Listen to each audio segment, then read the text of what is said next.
Thank you, Mr. Chairman. And before I get to my questions, I'd like to just take a moment, Mr. Chairman, to personally say thank you. I think we had a pretty contentious hearing last week, and I just want to say thank you for your leadership and how you led this committee with fairness and reasonableness, and particularly as it related to Mr. Meadows.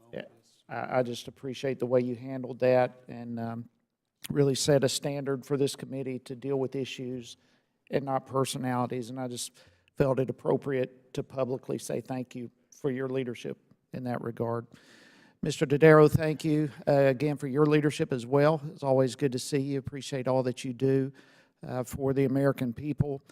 And as you well know and mentioned a while ago, this committee has been active in the past dealing with cyber issues and the OPM and Equifax and all these types of issues that we've had. In July of last year, we had a hearing with you about an interim high-risk update on federal cybersecurity, and we discussed in the nature of the cyber threat and the role of the U.S.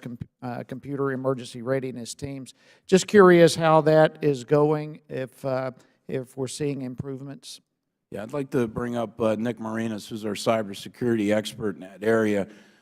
You know, we still, there's a lot of room for improvement in this area. I'm very concerned about it. The actions might have been being taken, but they're not being addressed with a sense of urgency I believe is needed. But Nick can give you details, Congressman. Okay, Nick.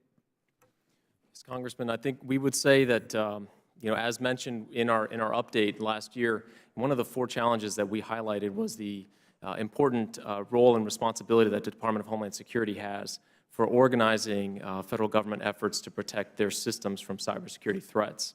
And we have seen some progress, for example, in addressing many of the recommendations that we've made. We've made nearly 3,000 recommendations over the last 10 years related to cybersecurity issues. We've seen that number come from 1,000 down to 700, but that still represents a very substantial amount of work that has to be done.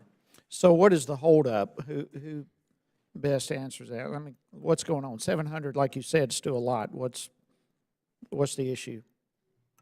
I just don't think there's enough management attention at the top levels of the departments and agencies of the federal government and across federal government to deal with this. There are a lot of plans that are put in place, and I want to commend the administration. They've had some national strategies, but there's no detailed implementation plans of what kind of milestones. When are we going to have these fixed? How can we tell if we're making progress? What are the resources needed in order to address these issues? You know, I put cybersecurity on the government-wide high-risk list. First time we ever said anything government-wide in 1997. I mean, I've been on this quest for a long time. We've expanded it to critical infrastructure protection, as the Chairman mentioned, electricity grid, the markets. I mean, we have a big issue, and Congress also needs to pass comprehensive privacy legislation, which we've recommended as well. But the federal departments and agencies, year after year after year, there's same material weaknesses in their information technology systems. Now, a lot of this is a millstone around their neck is a lot of legacy systems. Of the $90 billion every year spent on IT, 75% of it goes to support legacy systems. I mean, some of these systems have been around since the 60s and 70s, and so they inherently have vulnerabilities that address them. So we have to replace the legacy systems. This committee's had some leadership in that area, and the modernization fund, now they have working capital funds with the intention of replacing legacy systems. And this committee's been focused on trying to make sure chief information officers have the proper authorities. Well, and I share your concern. We have Fort Gordon, the cyber command headquarters in our district, and this become a huge issue to me as well.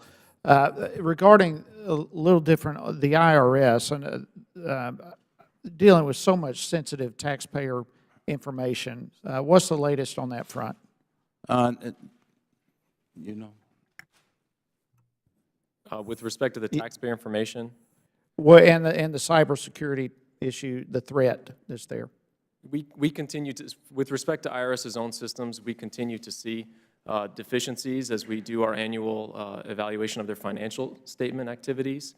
And we recognize that taxpayer information represents a very important element in performing IRS's mission. It's personal information about every individual, and so it represents a significant risk. And so it does require IRS to be very careful with the actions it takes with respect to that data. Thank you very much, Mr. Hice.